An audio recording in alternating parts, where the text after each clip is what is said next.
Ever find yourself kind of baffled by how some people just seem to like crush it in life, while others, who are obviously smart and capable, just don't quite hit those same heights? We've been going deep on this very question, and let me tell you, we unearthed some seriously fascinating insights that we think you'll get a lot out of. Yeah, it's one of those enduring mysteries, right? What makes the difference? And what we keep seeing in all our research and stories for this deep dive is this idea of grit, that almost stubborn determination to stick with things, to just keep pushing towards those big long-term goals, even when it gets tough. It's not about being the fastest out the gate. It's more like running a marathon, wouldn't you say? Totally. We've really tried to bring a broad range of perspectives to this deep dive for you, Yeah. not just textbook stuff. We're looking at the hard science from psychology, those personal anecdotes that really make you go, and observations from some incredibly high-pressure environments. Think West Point, the intense world of education, the cutthroat business landscape. We're covering it all. For sure. And we're aiming to really break down this whole grit thing for you today. Like, what are its core components? How well does it actually predict who achieves what in life? And maybe the most important question for all of us, can we actually cultivate more of it? Can we become grittier? And can we do it without making it feel like a chore, right? That's the goal, at least, that you'll have some aha moments and walk away with some real actionable takeaways. Absolutely. So let's jump right in. One of the things that might surprise you is how grit really stands apart from simply being naturally talented. There's this great story in our sources about the author's dad. He was a little worried that his kids weren't exactly geniuses, like they weren't little Einsteins running around. He was concerned that this perceived lack of genius would really hold them back in life. And then, years later, the author actually received a MacArthur Fellowship, what they often call the Genius Grant. But what's so interesting about this award is that it's not about having some off-the-charts IQ score or being naturally brilliant. It's given to people who are doing incredibly impactful and creative work in their fields, and those who decide are like the top minds in those areas. So right away, you can see how real-world success isn't always tied to that initial spark of perceived genius. It's almost like a reality check. You don't necessarily have to start out as a prodigy to achieve amazing things. Exactly. And that brings us to some really interesting research at West Point, like, why do some cadets wash out during Beast Barracks, which is, well, notoriously brutal training? Getting into West Point is already a huge accomplishment. They use this thing called the whole candidate score to evaluate applicants. It's their way of getting this comprehensive view of a candidate, academics, test scores, leadership potential, even physical fitness. It's all about identifying those with a raw potential to succeed. Right. But here's the thing. Researchers started to see that this talent, this potential, measured by the whole candidate score, it wasn't actually that reliable in predicting who would make it through Beast Barracks. That's kind of wild. You'd think it would be the most important factor. You would, wouldn't you? But it turned out that the key ingredient, the thing that really mattered, wasn't about how naturally gifted or skilled they were. It was this, as one researcher put it, this never give up attitude. It was the cadets who could just keep going, keep pushing themselves, even when things got incredibly tough. So it wasn't those fancy scores or natural talents that separated those who thrived from those who dropped out. Not really. And this wasn't limited to West Point either. The author interviewed super successful people from all walks of life, business leaders, top artists, elite athletes, and this same theme kept coming up again and again. Relentless perseverance, that ability to grind it out, it was a common thread among them. It seems almost counterintuitive, right? You'd think the most talented would rise to the top every time. It's tempting to think that, isn't it? But the takeaway here is that talent alone, no matter how impressive, it just doesn't guarantee grit. You could be naturally brilliant, incredibly skilled, but if you don't have that deep down drive to keep going when it's hard, well, you might never actually reach your full potential. It really makes you wonder if we sometimes overemphasize the talent part of the equation, doesn't it?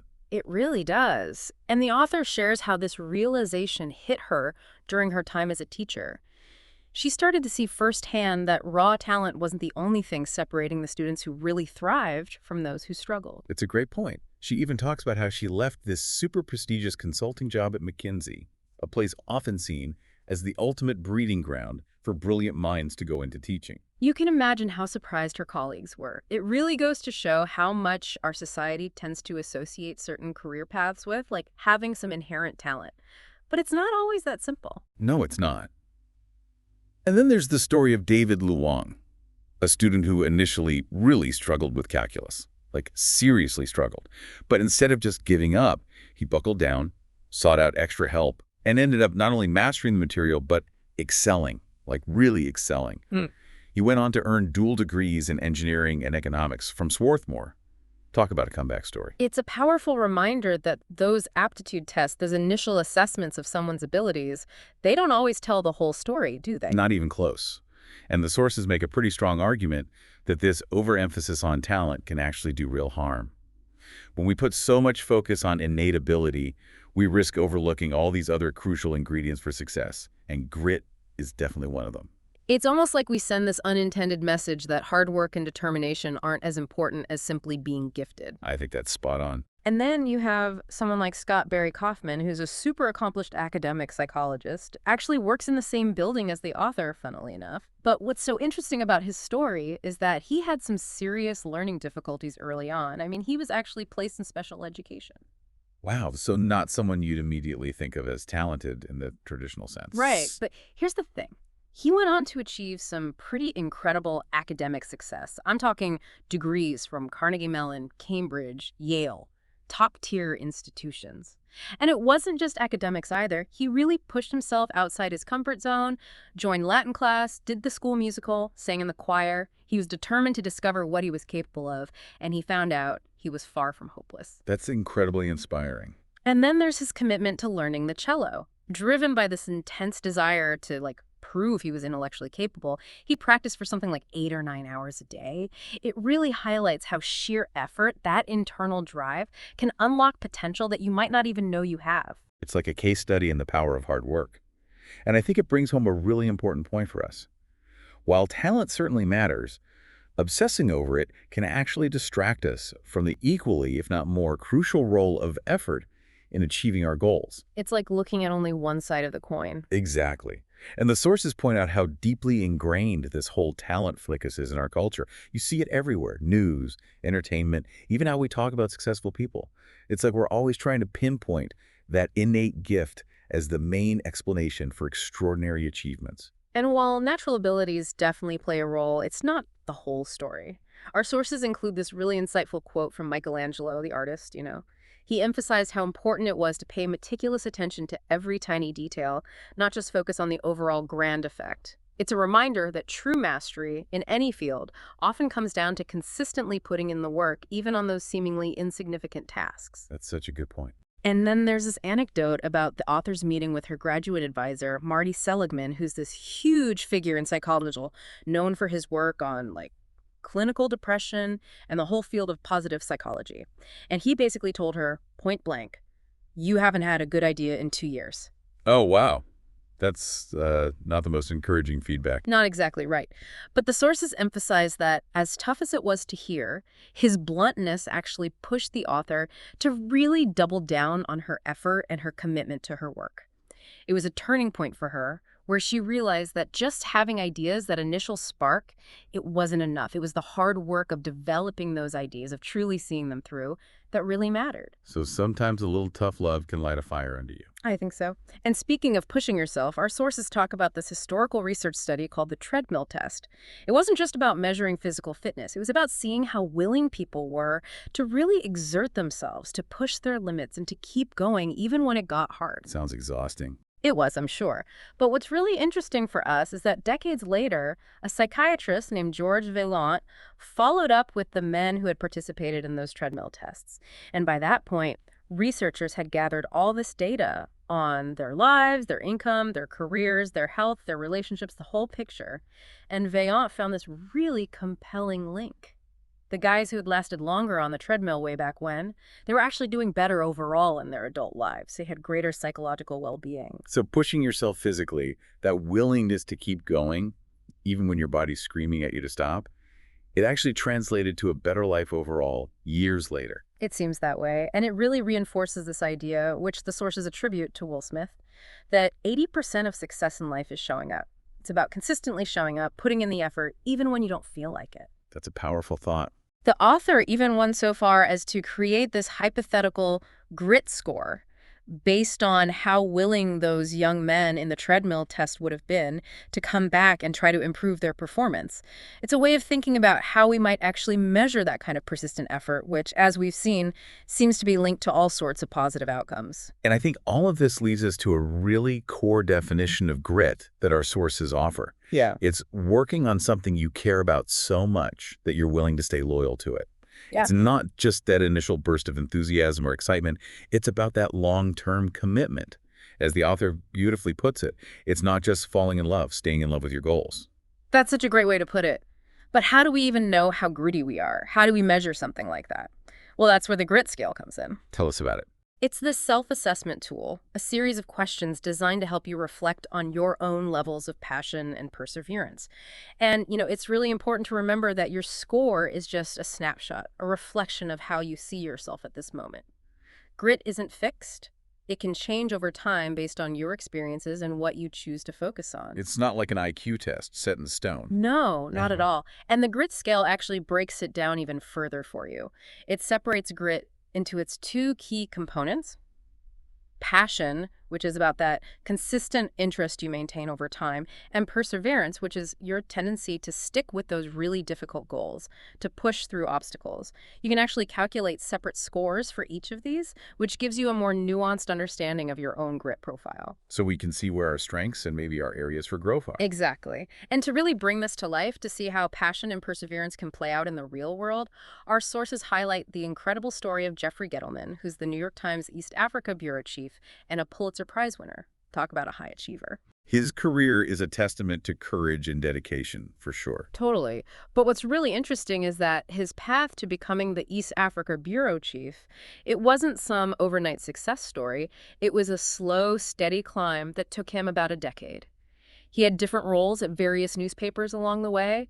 He faced tons of obstacles, setbacks, moments of doubt, even real danger at times, but he never lost sight of that ultimate goal. It's a reminder that even for those who seem to have made it, there's often a long and winding road behind them, full of challenges and perseverance. Absolutely. And to help you focus your own journey, our sources bring in this really practical tool from, of all people, Warren Buffett. It's his 3-step exercise for prioritizing your goals, for making sure you're putting your energy where it truly matters. Sounds useful. It is. And the author even adds this 4th step, which I think is particularly insightful. Ask yourself how much your various goals actually serve a common purpose.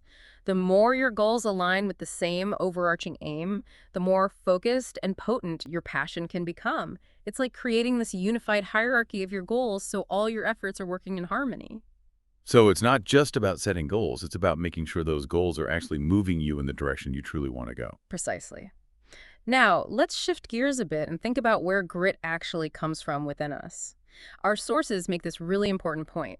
Every human trait, and that includes grit, it's shaped by both our genes, what we're born with, and the experiences we have throughout our lives. It's that classic nature versus nurture debate. Exactly. And it's not an either situation, it's both. Think of something like height, right? There's definitely a genetic component to how tall you'll grow.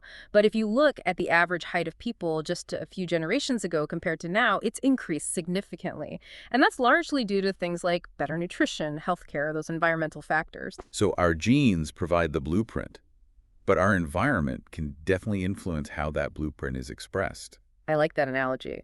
And the same principle applies to personality traits like grit.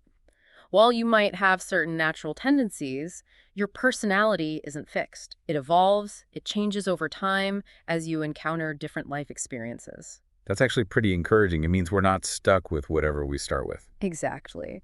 We're constantly learning and growing through our successes, our failures, the whole journey. You might discover over time that constantly chasing the next shiny object, jumping from one career to another, it's not as fulfilling as sticking with something challenging but ultimately meaningful. Or you might realize that what looks like natural talent in others is often the result of years of dedicated effort, of consistent practice, of both passion and perseverance coming together. That's a good reality check for all of us. And to illustrate this, our sources share a great anecdote about Noah, who's a headmaster. His daughter had a major shift in her punctuality and work ethic when she started a job where being late just wasn't an option. Real-world consequences, right? It highlights how those real-life experiences can sometimes be way more effective than just words of encouragement or warnings. The professional world often cares more about results than intentions. It's a harsh lesson, but sometimes a necessary one. Sometimes, yeah. Now, let's talk about why we quit things, why those goals we set sometimes fall by the wayside. And the sources suggest that those common self-criticisms we throw around, I'm just lazy or I'm a total flake, they're probably not the full story. We're usually harder on ourselves than we need to be. Totally. And often there are specific reasons, specific thoughts that lead us to abandon a goal. The sources identify 4 common ones. I'm just plain bored with this. The effort I'm putting in doesn't feel worth it anymore. This goal isn't actually that important to me. Or that classic, I just don't think I can do this, so what's the point? We've all been there, haven't we? Oh, for sure. But the key insight here, and this might surprise you, is that even highly gritty people, those paragons of perseverance, they quit goals too. But what sets them apart is that they're way more persistent with their higher level goals, those big overarching aspirations that really align with their core values and their sense of purpose. They don't easily walk away from the things that truly matter to them. So it's not about never quitting anything. It's about being strategic about what you choose to stick with. Exactly. Now, the really exciting part is that grit isn't just something you either have or you don't. It's something you can actually cultivate. Our sources point to 4 key psychological assets that we can develop from the inside out: interest, consistent practice, a strong sense of purpose, and a hopeful outlook. And when these 4 things come together, that's when grit really flourishes. So it's not some magical quality. It's something we can actively build within ourselves. Totally. And it all starts with interest. We've all heard that follow your passion advice, right? Especially during those graduation speeches. And there's definitely something to be said for genuinely enjoying what you do, for finding work that lights you up. It makes sense. If you love what you do, you're more likely to put in the effort to stick with it when things get tough. For sure. Take the author's father, for example. He initially chose a more practical career path at DuPont, but over time, his work became his true passion. He ended up rising to become the company's highest-ranking scientist. So passion can develop and deepen over time, even if you don't start out feeling super passionate about your work. It's not always love at first sight, Yeah. right? Sometimes it takes time to develop that deep connection to your work. Absolutely. And while expecting to be head over heels in love with every aspect of your work is probably unrealistic, the research is pretty clear. When your work aligns with your genuine interests, your chances of both happiness and success go way up. Not everyone loves everything, but everyone loves something. It's about finding that thing that sparks your curiosity, that keeps you engaged and wanting to learn more. Exactly. And here's something important to keep in mind. Those early interests we have, they're often pretty fragile, like delicate little seedlings. They need time and nurturing to really take root and grow. It's rarely some sudden moment. It's more of a gradual process of exploring and discovering what truly resonates with you. So we need to be patient with ourselves and with others, especially in those early stages of exploring different interests. Totally. And remember, both passion, that enduring interest, and perseverance, that ability to stick with it even when it's hard, are essential for developing true grit. You can't really push through those really tough challenges if you don't have at least some genuine interest in what you're doing. It's like trying to run a marathon you don't even want to be running. Exactly. And to understand how this plays out over time, we can look at psychologist Benjamin Bloom's research on world-class performers in all sorts of fields. He identified 3 key stages of skill development: the early years, the middle years, and the later years. So, a lifelong journey. Totally. And in those early years, it's all about discovering and nurturing those initial interests. Think back to your own childhood. What were you drawn to? What captured your imagination? I was really into building things, Legos especially. There you go. And in those early years, encouragement is crucial. Giving kids the freedom to explore different things, letting them experience those small wins, and acknowledging their efforts, it all goes a long way in keeping that spark of interest alive. It's about fostering that sense of, hey, I can actually do this, and it's kind of fun. Exactly. You don't want to push too hard too soon, because that can actually extinguish that natural curiosity and make it feel more like a chore than something enjoyable. I remember my parents got me a guitar when I was young, but they didn't force me to take lessons. It was more like, here's this cool instrument, see if you like playing around with it. And I did, and eventually I started taking lessons because I wanted to. That's a great example. And think about Will Shortz, the New York Times puzzle editor we mentioned earlier. His mom, who also loved words, played a key role in his development by giving him opportunities to explore his fascination with puzzles. It wasn't about pushing him to become a puzzle master. It was about nurturing his natural curiosity. And speaking of masters, how do experts in various fields maintain that intense interest over such long periods?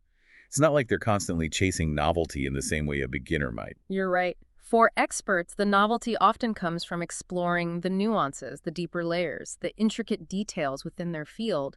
It's about that constant pursuit of mastery, of understanding things at a deeper and deeper level. It's almost like the more you learn, the more you realize you don't know, and that fuels the desire to keep learning. Totally. And if you don't introduce that element of variety, that sense of progress, that continual challenge, even something you initially loved, can start to feel stale. The sources actually use the author's running routine as an example here. Without changing things up, without tracking her progress, that initial enjoyment started to wane. We can all relate to that feeling of hitting a plateau, of things becoming too routine. Exactly. And this brings us to the next key element, consistent practice. And not just any practice, but what's called deliberate practice. This is a very structured and focused approach to improving your skills. It's not about mindlessly going through the motions. It's about actively pushing yourself beyond your comfort zone. It's about being intentional, about having a specific goal in mind for each practice session. Exactly. Think about someone like David Blaine, the magician. Those mind-blowing feats he pulls off, they're not just about some innate magical ability. He describes them as being rooted in rigorous practice, constant training, pushing himself through physical discomfort and even pain to achieve those incredible results. It's almost like an athlete training for the Olympics. That's a great analogy. And then there's that fascinating study of spelling bee champions. What separated them from other kids who were also good spellers? It wasn't just reading a lot for pleasure. It was that solitary, deliberate practice, memorizing words, reviewing them, learning their origins, all that focused effort over time. It's about going beyond just passive learning. It's about actively engaging with the material, pushing yourself to master it. Precisely. Now, there's also this concept of flow, which is a state of effortless concentration and even spontaneity that experts often experience when they're really in the zone, you know? It's that feeling of being totally absorbed and energized by what you're doing, where time seems to fly by. Sounds amazing, like being in the groove, everything just clicking. Totally. But the funny thing is, there's this apparent contradiction between deliberate practice, which is very effortful, and flow, which feels almost effortless. So how do these two things work together? Well, the experience of a spelling bee champion named Carrie Close shed some light on this. She said that she often experienced flow when she wasn't being significantly challenged, whereas deliberate practice, while requiring more effort, was actually really satisfying because she could see herself improving, breaking down complex tasks into manageable steps. So it's like both deliberate practice and flow are important parts of the journey, but they offer different kinds of rewards. I think that's a great way to put it, and a really important takeaway for all of us. If you want to maximize the benefits of deliberate practice and experience more of that flow state, seek out great coaches, mentors, teachers, anyone who can really guide and push you. Having that external support and feedback can make a huge difference. It's like having a personal trainer for your skills. Totally. Now let's move on to purpose, which is another essential ingredient in this grit equation. Our sources differentiate between hedonic happiness, which is all about seeking pleasure and immediate gratification, and eudaimonic happiness, which comes from striving for meaning and purpose in your life. And as you can imagine, people tend to prioritize these differently. Some folks were more driven by pleasure, while others are really searching for that deeper sense of meaning. Exactly. And a study of over 16,000 American adults found something really interesting. People who scored higher on grit, they were way more motivated by purpose, that feeling that their life had meaning beyond themselves, that they were contributing to something larger. Interestingly, their levels of pleasure-seeking weren't all that different from those who were less gritty. So it's not that gritty people don't enjoy pleasure, it's that they're also deeply driven by a sense of purpose. That's a key distinction. And this idea of purpose extends to how we view our work. Research by Amy Rudniewski shows that people tend to see their work in one of three ways: as just a job, a means to an end, as a career with opportunities for advancement, or as a true calling, something deeply meaningful and aligned with their core values. I can definitely relate to those different perspectives. I've had jobs that felt like just a paycheck, and I've had roles that felt way more meaningful, like I was making a real difference. And the research shows that those who see their work as a calling, they're significantly grittier. They're more likely to persevere through challenges, to go the extra mile, because their work is tied to something bigger than themselves. It's like their work is an expression of who they are, not just something they do to make money. Exactly. And the encouraging thing is that a calling isn't something you necessarily just stumble upon. You can actually cultivate it. It's about intentionally connecting what you do to a larger purpose, to your deepest values. Even something as seemingly mundane as laying bricks can become a calling if you see yourself as contributing to something bigger, like building homes for families, creating a sense of community. It's about finding that deeper meaning in what you do, no matter what it is. And Michael Golden's story is a great example of this. He suffered from chronic pain for years, and he discovered that mindfulness practices, which he had initially used to manage his own pain, were also incredibly beneficial for his patients. This realization led him to create a meditation class, which has now grown into his full-time occupation, a truly purpose-driven career. It's amazing how personal experiences can sometimes lead us to our true calling. Totally. And research by Bill Damon, who studies how purpose develops in adolescence, emphasizes that while we all have this natural inclination towards finding our purpose, it needs to be nurtured and guided, especially in those formative years. It's about helping young people explore the why behind their actions, to answer that fundamental question, why am I doing this? And the inspiring story of Kat Cole, who went from a tough upbringing to becoming the president of a huge bakery chain, really highlights this theme of from struggle to purpose. Her mom's incredible focus on helping others and Kat's own initiative in taking on all sorts of roles at a restaurant early in her life, driven by this genuine desire to be helpful, were crucial factors in her journey. It's a powerful reminder that even when life throws you curveballs, you can still find your purpose and achieve amazing things. And that brings us to the final piece of this grit puzzle: hope. Our sources delve into the fascinating world of learned helplessness and learned optimism, which stems from the work of psychologist Martin Seligman. It's all about how we explain those negative events that inevitably happen to us, those setbacks and disappointments. Do we see them as temporary and specific, or do we view them as permanent and pervasive? Like, do we say, oh, I messed up this one time because I wasn't focused? Or do we say, I'm just a failure, I mess up everything? Exactly. And the research is pretty clear. Optimists tend to bounce back from setbacks more quickly and effectively. They see challenges as opportunities for growth and learning. And a fascinating study with elite swimmers showed that those who were more optimistic actually performed better after being falsely told they had swum slower than they actually had. It's like their positive mindset helped them overcome that initial disappointment and actually improve their performance. So our beliefs about ourselves and our abilities can have a real impact on our actions and our results. They really can. And people with high levels of grit, those who stick with it through thick and thin, they overwhelmingly tend to explain setbacks with this optimistic perspective. They don't see failures as signs of their limitations, but rather as valuable data points, as opportunities to learn and get better. It's like they have this unshakable belief that they can overcome challenges, that they can improve and achieve their goals if they keep working at it. Totally. And this ties in beautifully with Carol Dweck's research on fixed versus growth mindsets. A growth mindset is this belief that we can actually change and improve our abilities through effort and learning. It's the opposite of a fixed mindset, which sees our abilities as set in stone. So with a fixed mindset, you might say, I'm just not good at math and give up. But with a growth mindset, you might say, okay, I'm struggling with this concept, but I can figure it out if I keep practicing and get some extra help. Precisely. And Dweck's studies with kids showed that those who were taught to view failure not as a sign of lack of ability, but as a cue to try harder, they ended up persevering way more than those who were only praised for their successes. It's like that shift in perspective, that belief that they could improve, unlocked their potential. So how we interpret those setbacks and challenges can have a huge impact on our long-term success. It's about the stories we tell ourselves. And it's not just our individual mindsets either. The sources highlight how the way parents react to their kids' mistakes, and even the overall culture within organizations, can influence whether people develop a fixed or a growth mindset.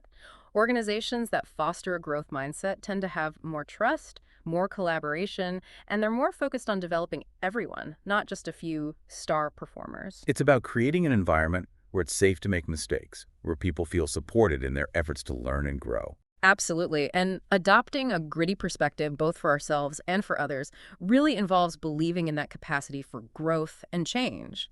Even Bill McNabb, the former CEO of Vanguard, a massive investment firm, has observed that the senior leaders who achieve long-term success, they consistently demonstrate a growth mindset. They see setbacks as learning opportunities, not as personal failures. So it's not about being perfect. It's about having that willingness to learn and adapt. And there's actually a biological basis for this whole hope and resilience thing. Steve Mayer's research with adolescent rats is fascinating. He found that experiencing controllable stress during adolescence can actually build resilience later in life. It's like a form of inoculation against learned helplessness, that feeling of being stuck and unable to change your situation. So facing challenges, within reason of course, can actually make us stronger in the long run. Totally. And at a neurobiological level, those experiences actually strengthen the pathways in the brain associated with hope and resilience. It's like working out your hope muscle. I love that analogy. So what can we do to build up our own hope muscles? Our sources suggest practicing optimistic self-talk, intentionally challenging those negative thought patterns and reframing them in a more positive light. And there's also a whole field of resilience training based on cognitive behavioral therapy techniques, which has been shown to reduce pessimism and alleviate symptoms of depression and anxiety. So there are concrete tools and techniques we can use to become more hopeful and resilient. Absolutely. And the sources also share these incredible stories of perseverance, like Grit Young's decades-long commitment to this crazy sit-up competition. And the way the parents of people like Steve Young and Francesca Martinez, both high achievers, approach parenting is highlighted as being both incredibly supportive and having high expectations. It's what's often called wise parenting or authoritative parenting, emphasizing love, clear boundaries, and giving kids the space to grow and explore. It's about finding that balance between being nurturing and challenging, between providing support and fostering independence. Totally. And the concept of emulation is really important here. It's not just about blindly copying your role models. It's about understanding the reasons behind their actions, the values that drive them. Many people who demonstrate high levels of grit have this deep admiration for their parents and often develop similar interests and passions. It's about seeing what's possible and then figuring out your own path to get there. And Cody Coleman's story is a beautiful example of this. He went from a place of feeling lost and unmotivated to becoming a super successful computer science student at Stanford, all thanks to the encouragement of his brother and the guidance of a really wise math teacher. Mentors and role models can have such a profound impact on our lives. They really can.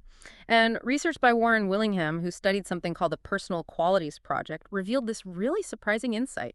Follow through in extracurricular activities, that consistent participation in things over